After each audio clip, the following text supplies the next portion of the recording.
Momen angkutan Lebaran tahun 2025, perubahan kapal ekspres Bahari periode 2024,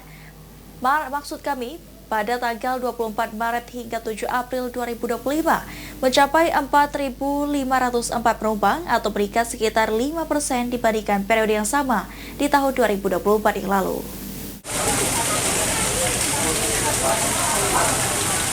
Masa angkutan Lebaran tahun 2025, kapal cepat ekspres Bahari yang melayani keberangkatan penumpang dari Pelabuhan Bombaru Palembang menuju Multo Provinsi Kepulauan Bangka Belitung telah melayani 4.504 penumpang sejak tanggal 24 Maret hingga 7 April 2025. Terdiri dari penumpang keberangkatan dari Palembang menuju Multo berjumlah 2.421, sementara kedatangan penumpang dari Multo ke Palembang berjumlah 2.083 orang.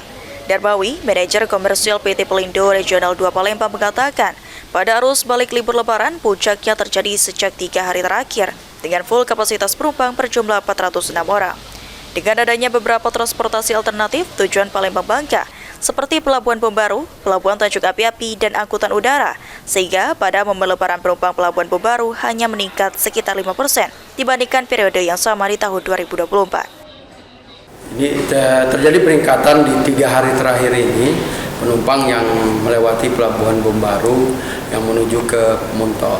Cuman ada 1 kapal memang, tapi yang biasanya seminggu 3 kali, ini menjadi setiap hari menjelang Lebaran dan setelah Lebaran ini. Ini dalam rangka mengantisipasi lonjakan penumpang yang kurang lebih ada peningkatan 5% dibanding dari sini. Kapal cepat ekspres Bahari yang biasa melayani penumpang seminggu 3 kali pada momen masa angkutan Lebaran, Ekspres Bahari akan melayani keberangkatan penumpang setiap hari sejak tanggal 24 Maret hingga 11 April 2025. Eki Saputra, PAL TV.